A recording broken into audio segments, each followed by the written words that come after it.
From the studios of KENW on the campus of Eastern New Mexico University, it's You Should Know, featuring the people and events of Eastern New Mexico and West Texas.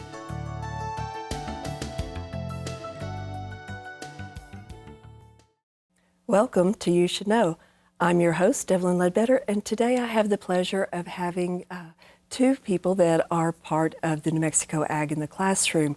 And Britney Lardner is the Senior Program Coordinator. Welcome, Britney. Thank you. And Traci Curry, you're the Director. Yes. So this is a really cool program, and we've talked, my family farm background, so it's nice to see this being brought up in the schools and things like that. But Britney, give me just a brief history of kind of your background and where you went to school or how you grew up, that sort of thing. Sure. So I grew up in Belen, which is a relatively middle of the state farming community. Although my family didn't grow up farming, I at least had a number of friends who either had farms or ranches to where I would help out when and where I could, not often. I had a bunch of, sports and all the other fun things that you did growing up as a kid, but I obviously found a passion for it when my sister joined FFA.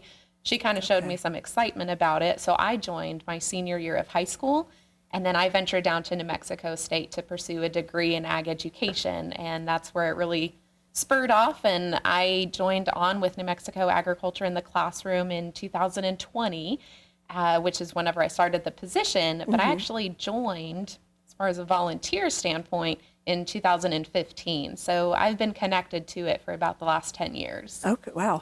So you've got a pretty good footprint in it. A little bit of a resume going. You know your way around. Absolutely. And Traci, how about you? I'm actually graduated from Eastern. Oh, well, there you go. Go Hounds. Yes, exactly. And I was a teacher for 11 years throughout the state. And in 2011, came over to Ag in the Classroom and Farm Bureau. And I've been here ever since. Very nice. Well, you guys, this is an amazing program, and I knew quite a bit about it, but prepping for today, it overwhelmed me of what all you do. Truly. So just tell me a little bit about what Ag in the Classroom is and what how it's related in New Mexico. So what we do, and it's housed through New Mexico Farm and Livestock Bureau. Okay. And so we realized through the Farm Bureau and our agriculturists across the state, realized the importance of handing down knowledge and understanding how important it is. Not only for their family members, as you said, you were previously talking about your family members wishing that they could farm. Sometimes it's also about helping people understand the other jobs that help farmers. So you were saying that it was going to be difficult for your daughter to pick up the heritage and the tradition. But in other ways, we have lots of other career options that help farmers and help them be more productive because they are less than 2% of our population. So we really need to pay attention to how to support agriculture and our food and fiber systems, get those problem solvers in there, and help facilitate a positive future of problem solvers for agriculture. I think I read a stat that the average age of an American farmer is 60 plus at this point. It is.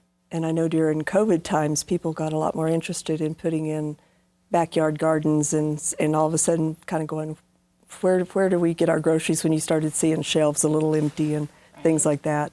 So the interest is if you start that out with the kiddos, and that's typically what you work with, right, is the younger kiddos?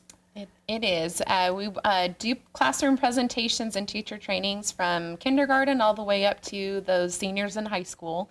And so a lot of our focus is helping them have the basic understanding of what agriculture is, but it's exciting to really get to have them, I guess you could say, find that spark in their eye of when you share a fact or, are doing an activity and all of a sudden things click for them to where they can now see themselves having a career in agriculture just because their family didn't have a farm or a ranch. Sometimes that can kind of help them dismiss the idea, well, that's not intended for me, my family doesn't do that. But when we come in and get to share with them all the parts that agriculture has to offer, it gives them an opportunity of, well, maybe I want to be a lawyer. Well, now maybe I can be an ag lawyer. Well, maybe, I know I have doctors in the family. Well, maybe I can be a large animal vet. So by showing them the connections and seeing where their passion can really explore and expand through agriculture, it's a really cool opportunity. It's a very diverse field.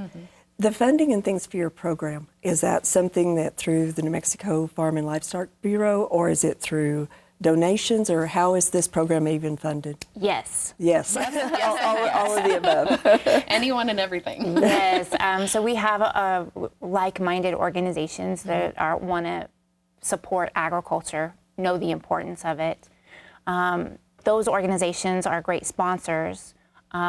Our Farm Bureau actually pays for 3 of our salaries. So the money that we generate for Ag in the Classroom programming goes to Ag in the Classroom programming. Okay. But our membership is great, very supportive. They know how important it is. Right. Especially when we are educating the general population, who ultimately will be voters, about agriculture, so that they can make well-informed decisions. Right.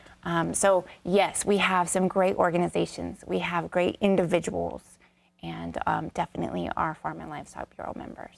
Yes, that's great. And that includes not only the Federation members, but also the insurance members as well. Okay. Anyone that is a Farm Bureau member that is a dues paying, a portion of their dues goes towards our funding. So whoever has insurance, they've already paid their dues to where that goes towards our programming. Okay. So we appreciate those members as well. Great. And then if you come up with community partners that help sponsor different events and programs. Absolutely. That's great with it. And the mission, I mean, you kind of talked about that, literally just educating and teaching kiddos and adults. And it's really to be able to get in the classroom. So agriculture belongs in the classroom. It's important enough that we really need to teach it.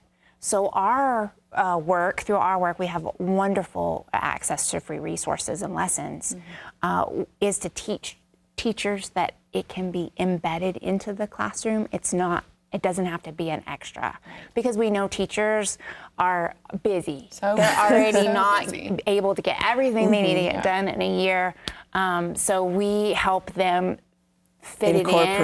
incorporate it, and see how much more engaged the learners are, because a lot of it's hands-on.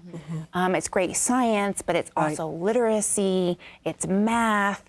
I mean, it's geography. There's so many cool things to it that we help the teachers understand, like, oh, I can do this. Yeah. I thought we were going to be teaching, like, I needed a biology degree. Right. And on our website, you can actually choose, like on our curriculum matrix, you can type in a specific word like soil, for example, and when you click enter, it'll pop up all the lessons, activities, and resources connected to those keywords.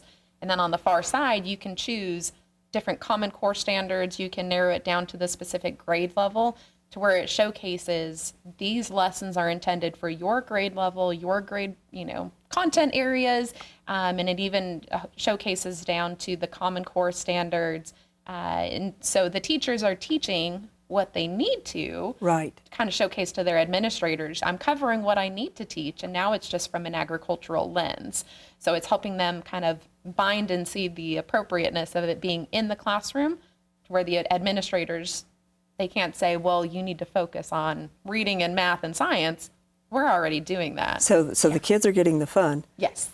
They don't realize that they're getting the math and the science. It's not like a dry out of a workbook. Exactly. More importantly, they're getting math and science that is real.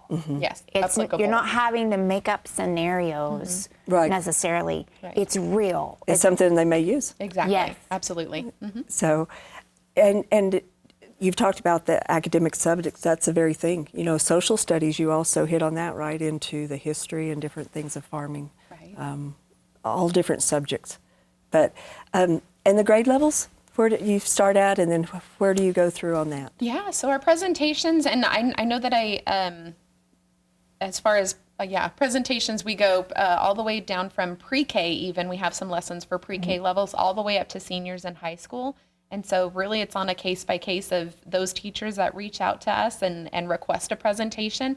we'll go ahead and look on our schedule and go ahead and go and present. A lot of times when those elementary teachers will reach out, we'll let them know if there's anyone else in your school that's interested. Let them contact us as well, and that way we can garner as many presentations at that one visit that we can.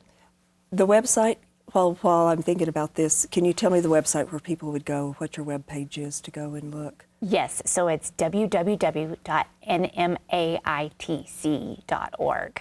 And that, So it stands for New Mexico Ag in the Classroom. okay. Yes.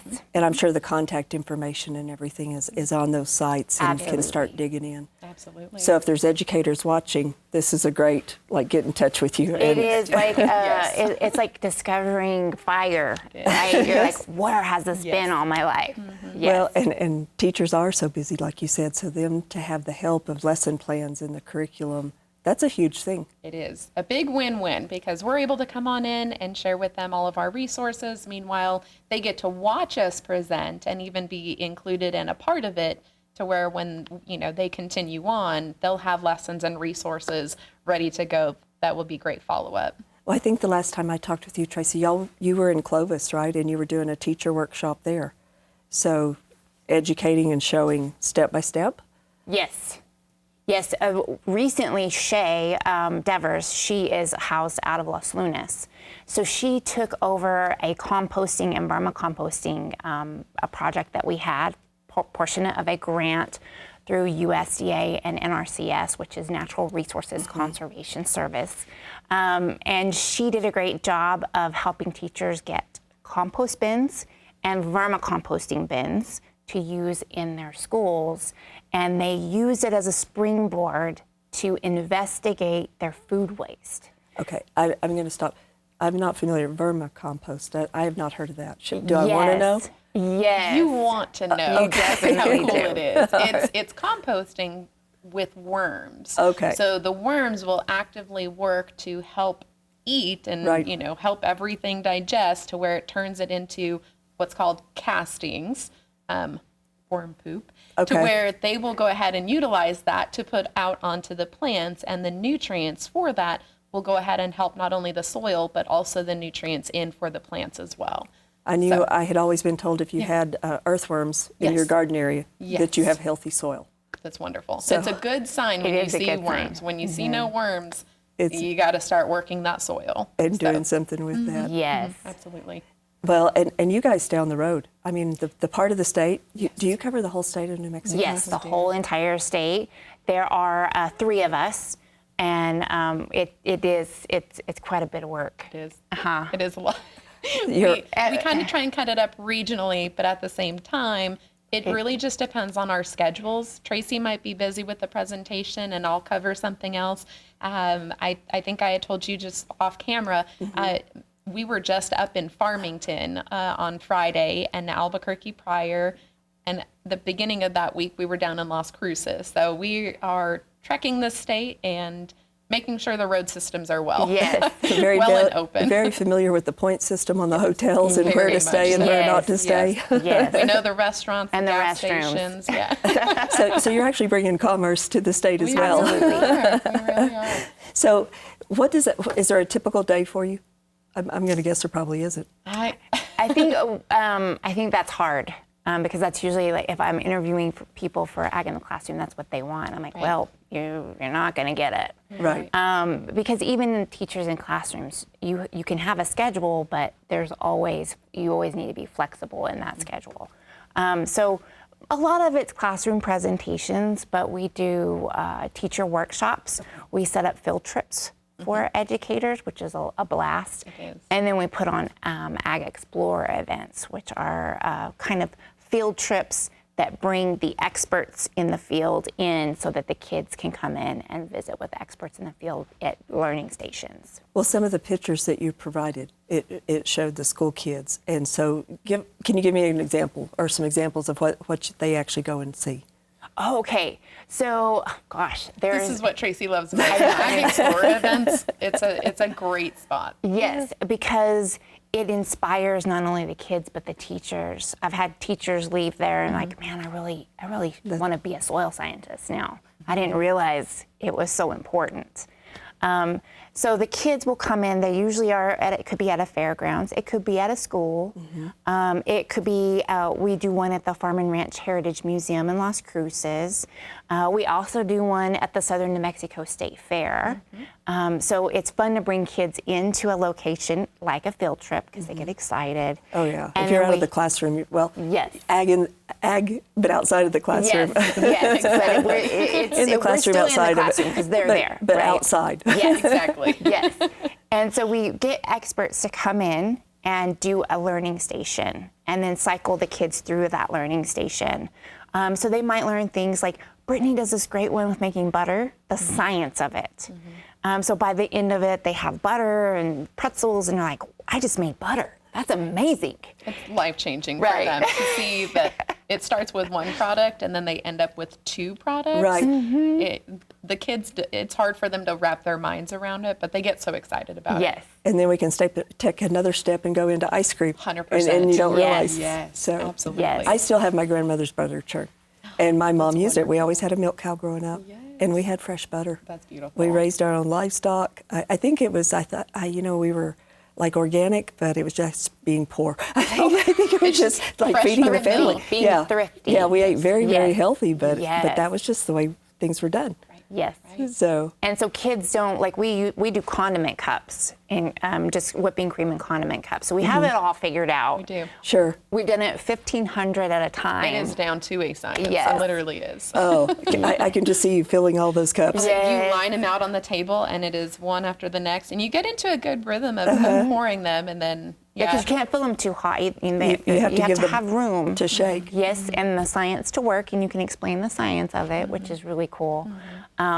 But they also visit with people that are growing crops and learning about cotton and what all the uses of cotton Sure. are, or learning about wool and how you can use wool and where it comes from, because a lot of people Think it's from cotton. think cotton grows on sheep. Yes, exactly. we've had that before. That's like a huge one that we, when we go into a classroom, we just assume that there's at least a few people that are going to assume that cotton grows on sheep. Well, it's kind of like peanuts. They're a legume, but it's a nut. Most nuts grow on trees. Right. And the assumption is that peanuts grow on trees, which makes sense. Right. But and you guys, I'll give kudos to y'all. We have the ag and the all about ag segment on our FM station, and you guys provide a ton of the content for that. And the segments are super interesting. And just like the cotton and the sheep, Yes. well, that was one of the segments that you put together. Because we're in the classroom, so what's helpful with that is we get to see what the misconceptions are. Right. Which are huge. Yes. Yeah, so and many. I think one of them was when we went and took teachers out to one of the local dairies. One of the questions that the teachers said were, well, why do you tarp your manure? And I was like, what do you mean tarp our manure? And so she was talking about the silage and didn't know that was what that was.